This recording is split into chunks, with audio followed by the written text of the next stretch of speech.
আমাদের বর্তমানে কাকরাইলের চলমান অবস্থার ব্যাপারে মন্ত্রণালয় থেকে একটি প্রজ্ঞাপন এসেছে, যা আমাদের জাতির বিবেক সাংবাদিক ভাইদের মাধ্যমে দেশের সর্বস্তরের মানুষের নিকট আমরা এই তথ্যটি পৌঁছাতে চাচ্ছি। এখন ইনশাআল্লাহ প্রজ্ঞাপনটি পড়া হবে।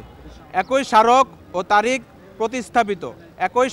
ও তারিখ প্রতিস্থাপিত গণপ্রজাতন্ত্রী বাংলাদেশ সরকার, স্বরাষ্ট্র মন্ত্রণালয়, জননিরাপত্তা বিভাগ, রাজনৈতিক 6 শাখা। বিষয়: তাবলিগ জামাতে কাকরাইল মসজিদে শবগুজারি রাত্রি যাপন কার্যক্রম চলাকালে শান্তি শৃঙ্খলা রক্ষার্থে ব্যবস্থা গ্রহণ। উপযুক্ত বিষয়ের পরিপ্রেক্ষিতে জানানো যাচ্ছে যে আগামী 27 ডিসেম্বর 2024 তারিখ রোজ শুক্রবার কাকরাইল মসজিদের আশেপাশে মাওলানা জুবায়ের সাহেবের অনুসারীদেরকে কোনো রকম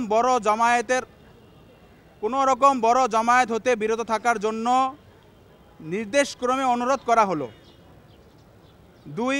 উল্লেখ্য, মাওলানা সাদ গ্রুপের অনুসারীদেরকে আগামী 27 ডিসেম্বর 2024 তারিখ রোজ শুক্রবার হতে পরবর্তী নির্দেশ না দেওয়া পর্যন্ত কাকরাইল মসজিদে শবগুজারি রাত্রিযাপন সহ তাবলিগ জামাতের সকল কার্যক্রম হতে বিরত থাকার জন্য নির্দেশ প্রদান করা হয়েছে।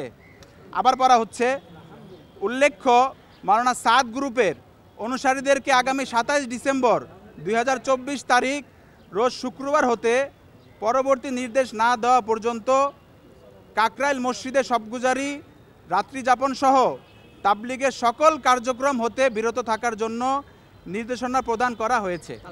প্রজ্ঞাপনটি ইনশাআল্লাহ আপনাদের সবাইকে আমরা দিয়ে দিব ইনশাআল্লাহ। আমরা চাই দেশে আর কোনো অরাজক পরিস্থিতি তৈরি না হোক। 1 ডিসেম্বর 2018-তে সাতপন্থীরা টঙ্গী ময়দানে যে নির্মম হামলা চালিয়েছে এবং 17 ডিসেম্বর 2024 যেটার পুনরাবৃত্তি করেছে, তখনও প্রশাসনের পক্ষ থেকে প্রজ্ঞাপন ছিল। স্পষ্ট বলা হয়েছে 4 ফেব্রুয়ারি 2025 বেলা 3টায় আপনার যে ইজতেমার যে কমিটি থাকবে, বিভাগীয় কমিশনার ঢাকার সমন্বয়ে গঠিত, ওনাদের মাধ্যমে মাঠ তাদেরকে হস্তান্তর করা হবে। ওই সময় ওনারা মাঠে প্রবেশ করবেন। যখন এর আগে ওনারা মাঠে প্রবেশই করবে না, তখন কিভাবে তারা জোর ইজতেমার নামে মাঠের ভিতরে লোকদেরকে ইনভাইট করতে পারে? দ্বিতীয় কথা হলো, ওনারা যদি জোরই করে থাকেন, আমাদের যে জোরটার কথা ওনারা বলেছেন সেটা হলো তাবলিগ জামাতের পুরানা সাথীদের জোর।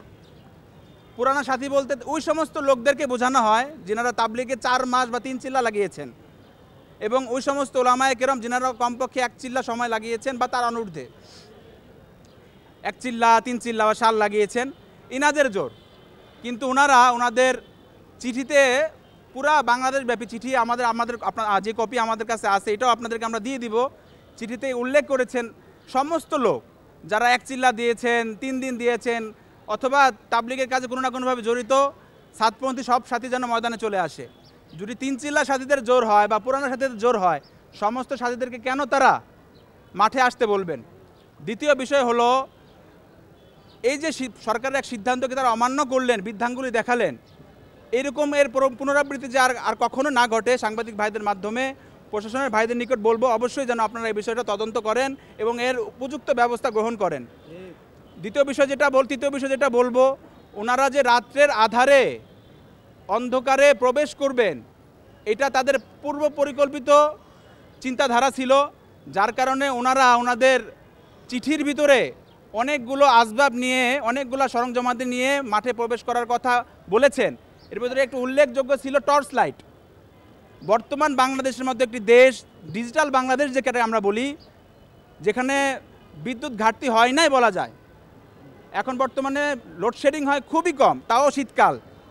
এই সময়ে সকলের নিকট টর্চ লাইট কখন প্রয়োজন দেখা দিবে? যখন কিনা রাতের আধারে তারা কোনো কিছু করার পরিকল্পনা করবে, এবং তারা সেটা করেছেও। রাতের আধারে আমাদের ঘুমন্ত সাথীগুলাকে, অনেকে রাত্রে তাহাজ্জুদের ওয়াক্তে নামাজে দাঁড়িয়েছিলেন, আমাদের অনেকে কালামে পাকে তেলাওয়াতে ছিলেন। এই সমস্ত লোকগুলাকে ময়দানে ঢুকে সন্ত্রাসীমূলক হামলার মাধ্যমে মেরে রক্তাক্ত করে দিল।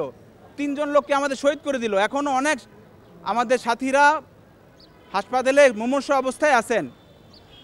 আমরা দোয়া করতেছি আল্লাহ তাআলার কাছে, আল্লাহ তাআলা যেন ওনাদেরকে দ্রুত সুস্থতা দান করেন। বাকি আমরা এর উপযুক্ত বিচার চাই। মাননীয় স্বরাষ্ট্র উপদেষ্টা আমাদেরকে কমিটমেন্ট করেছেন যে ইনশাআল্লাহ আপনারা মামলা করেন, আমরা মামলাও করেছি এবং উনি বলেছেন এর উপযুক্ত বিচার ওনারা করবেন। আমরা সরকারের প্রতি আশাবাদী, ইনশাআল্লাহ অবশ্যই ওনারা এর সুষ্ঠু বিচার করবেন। এজন্য আজকে আপনাদের মাধ্যমে এই মেসেজটা দেওয়ার উদ্দেশ্য হলো, গতবারও সরকারের প্রজ্ঞাপন ছিল, এখনও আলহামদুলিল্লাহ সরকার থেকে প্রজ্ঞাপন জারি হয়েছে। আশা করি ওনারা আর প্রশাসনের সিদ্ধান্তকে অমান্য করবে না, আর প্রশাসনের সিদ্ধান্তকে বৃদ্ধাঙ্গুলি দেখাবে না, আর এই তাবলিগের মেহনতকে, দাওয়াতের মেহনতকে আর প্রশ্নবিদ্ধ করবেন না এবং সাধারণ মানুষের কাছে আর এটা সমালোচনার পাত্র বানাবেন না। সকলকে ধন্যবাদ।